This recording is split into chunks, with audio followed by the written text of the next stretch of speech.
எல்லாத்துக்கும் வணக்கம். அதிமுகவோட வேட்பாளர் பட்டியல் வெளியிட்டுட்டாங்க. ஸோ கிட்டத்தட்ட 14 அமைச்சர்கள் தொகுதியை கூட்டணி வைத்துட்டாங்க.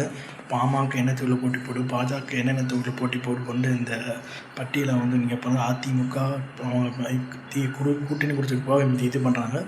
ஸோ ஈரோடு கிழக்கு இதில் தமாக போட்டி போடுறாங்கன்னா, அதுக்கப்புறம் ஒட்டச்சத்திரம் இது மாதிரி தொகுதியில் அவங்க போட்டி போடுறாங்கன்னா 3 தொகுதி இன்னும் இது பண்ணிகிட்ருக்காங்க. 5 தொகுதி பாஜக சின்னத்தில் போட்டி போடுறதா சொல்கிறாங்க. ஸோ என்னென்ன தொகுதின்றதை நீங்கள் அந்த பட்டியலை பாருங்கள்.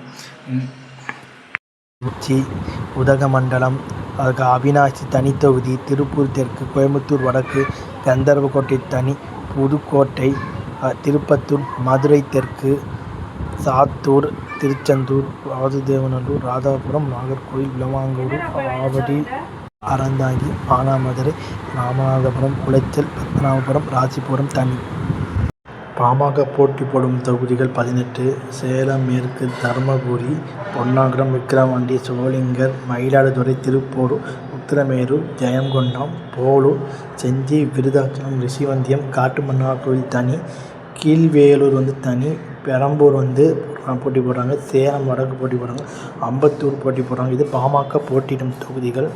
ஸோ இந்த பட்டியல் அவங்க ரெடி பண்ணியிருக்காங்க. ஸோ அதிமுக முதல் முறையாக வேட்பாளர் பட்டியல் இது பண்ணிட்டாங்க. 169 அதிமுக போட்டி போடுறாங்க. சின்ன சின்ன கட்சியில் அதிமுக சின்னத்தில் போட்டி போடுற மாதிரி இருக்கும். ஸோ தமிழ்நாடு அரசியல் என்னென்ன விளையாட்டுகள் ஆரம்பிக்க போகுது, அரசியல் விளையாட்டுகள் நம்ம பொறுமையாக பார்த்தான்னு சொல்லி என் வீடியோ முடிச்சுக்கிறேன். உங்கள் 2 பேர் முத்து பாய்.